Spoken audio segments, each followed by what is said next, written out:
İddiyesi hal kılınmasa taynışkı bulmaydı bu adamlarga, tanıqın olmaydı cemaatlerimiz. Bugünkü milletinin ruhinin başında sulğun faaliyetlerinin cansızlığının sebebi iddiyi hizmeti ve ruhanilikle saplaştırılmagan bu vazifeni ulemaların beşte tesirden. Bu intayın çoğun boşluq. Doğru. Halkımızga fayda bo'lgan bo'lsa, ayrıqlar uçup yig'inlanmasak bo'ladi. Televizorga chiqsak bo'lsa, agar shu ish mushu o'tlagan har bir jamoatga foydasi bo'lsa.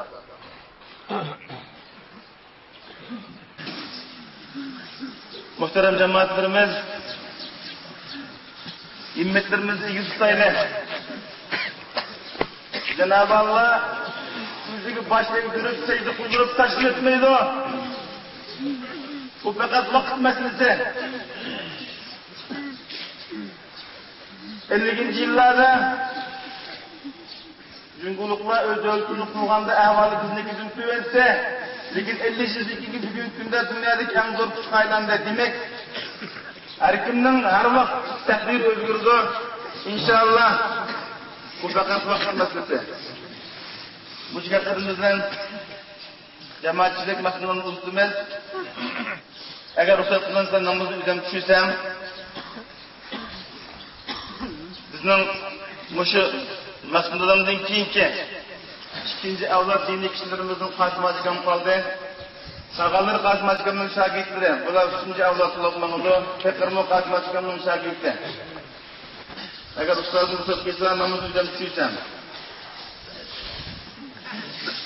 Ve ahir davana elhamdülillahi rabbil alemin.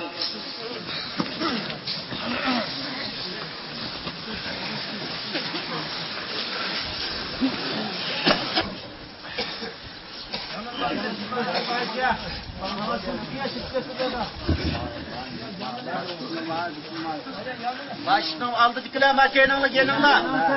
Başının aldı dikil kenanlı genanla.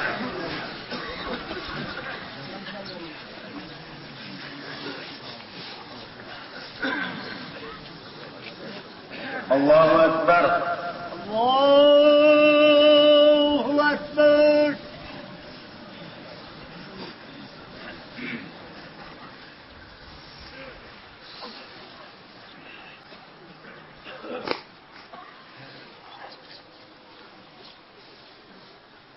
Allahu Ekber. Allahu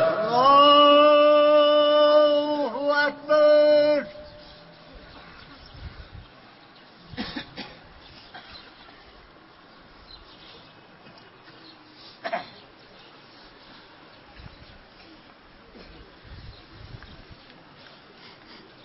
Allahu Ekber.